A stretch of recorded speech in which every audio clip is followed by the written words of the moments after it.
Three breaking updates just shook the kingdom and caught every fan's attention. First, a trade that once felt like a disaster in 2022 is now being called one of the smartest moves in recent Chiefs history. Then, one of the team's rising defensive stars just signed a massive new deal and made it clear it's Super Bowl or nothing. And to top it off, there's a major update that could tug at fans' emotions. Travis Kelce's future may be closer than we thought, but his potential successor is already making moves. If you're a true Chiefs fan, hit that subscribe button so you don't miss a thing. Let's get into it. Remember back in 2022 when folks thought the Kansas City Chiefs were cooked after trading Tyreek Hill? Yeah, those takes have aged like milk in the sun. Fast forward to 2025, and it's become crystal clear that sending Cheetah to Miami was one of the smartest plays this franchise ever made.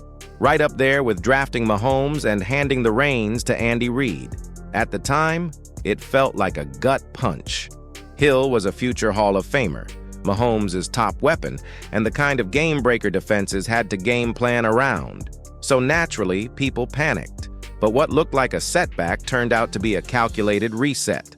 That deal didn't just bring back some picks. It opened up a whole new dimension for Kansas City's roster building.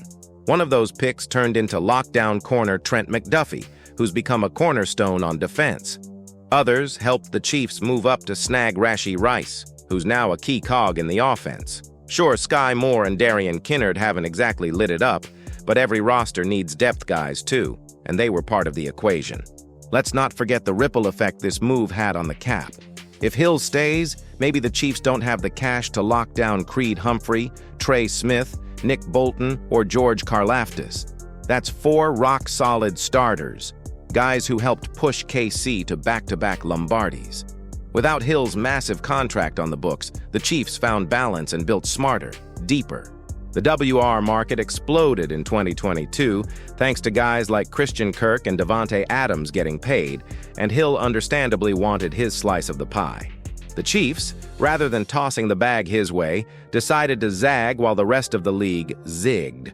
Instead of banking on one high-priced receiver, they spread the wealth. Heading into 2025, their projected wideout room, featuring Rice, Xavier Worthy, Hollywood Brown, Juju Smith-Schuster, and some up-and-comers, is eating less than $15 million in cap space.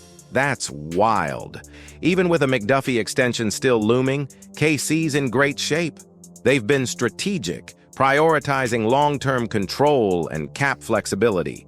It's why they've been able to pay premium money to positions most teams neglect, like center, guard, linebacker, and yes, even tight end.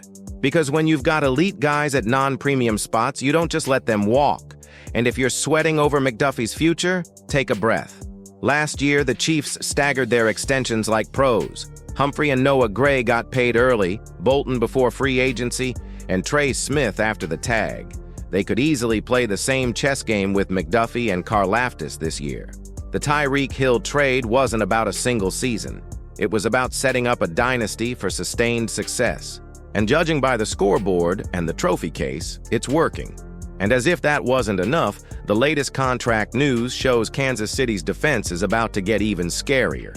George Karlaftis just locked in a massive $93 million deal with the Kansas City Chiefs. But don't start calling him G-Money like Chris Jones does.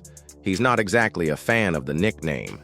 In fact, Karlaftis joked that Jones has cycled through a whole catalog of nicknames for him, and this one's just the latest and not his favorite. Still, with his new contract keeping him in KC through 2030, Karlaftis isn't sweating the nicknames. He's all in on this team, this city, and this mission. Fresh off his best season yet, and yeah, still salty about that Super Bowl LAX loss to the Eagles, the fourth-year pass rusher is laser-focused on one thing: finishing. That 40-22 loss still stings, and Karlaftis made it clear the Chiefs are dead set on closing out games stronger in 2025. Since joining the squad in 2022, Karlaftis and Chris Jones have racked up 55.5 sacks combined, becoming one of the nastiest duos in the league. He credits vets like Jones, and especially Frank Clark, who took him under his wing early on, for shaping his career. Now that he's the vet with a fat contract, Karlaftis is ready to pass that knowledge down. especially to rookie Ashton Gillott, a third-round pick who's expected to bring some extra juice to the pass rush this season. Karlaftis said the extension process was smooth and respectful on both sides. He expected it to get done before camp, and it did. But beyond the money, it's clear he's genuinely happy in Kansas City. He shouted out Coach Reid, his teammates, and the entire organization for making him feel like part of something special. And KC has truly become home, not just for him, but for his fiancée too. So, while the cash is great, Karlaftis' focus is clear: Super Bowl or bust. He and the rest of the 2022 draft class are chasing history, trying to reach the big game 4 straight years, a feat that hasn't been done in over 3 decades. And if George has anything to say about it next February, Chris Jones will be calling him something a lot better than G-Money, maybe just champ. And speaking of the future, a fresh update from training camp shows the Chiefs may already be grooming Travis Kelce's successor, and it could happen sooner than we think. With training camp in full swing, the Kansas City Chiefs aren't just focused on getting Travis Kelce back in the groove. They're also eyeing the future of the tight end spot. Kelce might have flirted with retirement this offseason, but he's back for another go, ready to pour everything he's got into what could be his final ride. And let's be real, if the Chiefs want another Lombardi, Kelce's going to have to be front and center in the offensive game plan. But the bigger picture? It's about who's next. One name drawing attention? Jared Wiley. The second-year tight end is stepping into a crucial camp, not just to earn a bigger role, but maybe to prove he can eventually be the guy when Kelce finally hangs up the cleats. Head coach Andy Reid had some positive things to say about Wiley's return to the field. He's worked hard, Reid noted. It's good to get him back out there, get his timing back. He had the one drop down here, but other than that, he did a pretty good job. Not exactly fireworks, but that's a good sign for a young player trying to break through. With Mahomes still slinging it at an elite level and the Chiefs' offense looking to bounce back and find more consistency, someone like Wiley stepping up could be a massive bonus. Especially with Kelce likely mentoring the next generation right there on the field and in the locker room. You know he's not just catching passes. He's shaping the future of the tight end room too.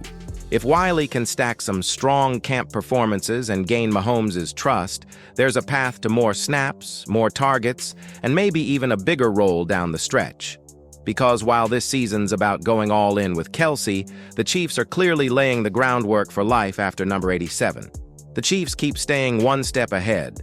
Smart cap moves, key extensions, and already grooming life after Kelce. The future looks strong on both sides of the ball. Subscribe now and don't miss any Chiefs updates.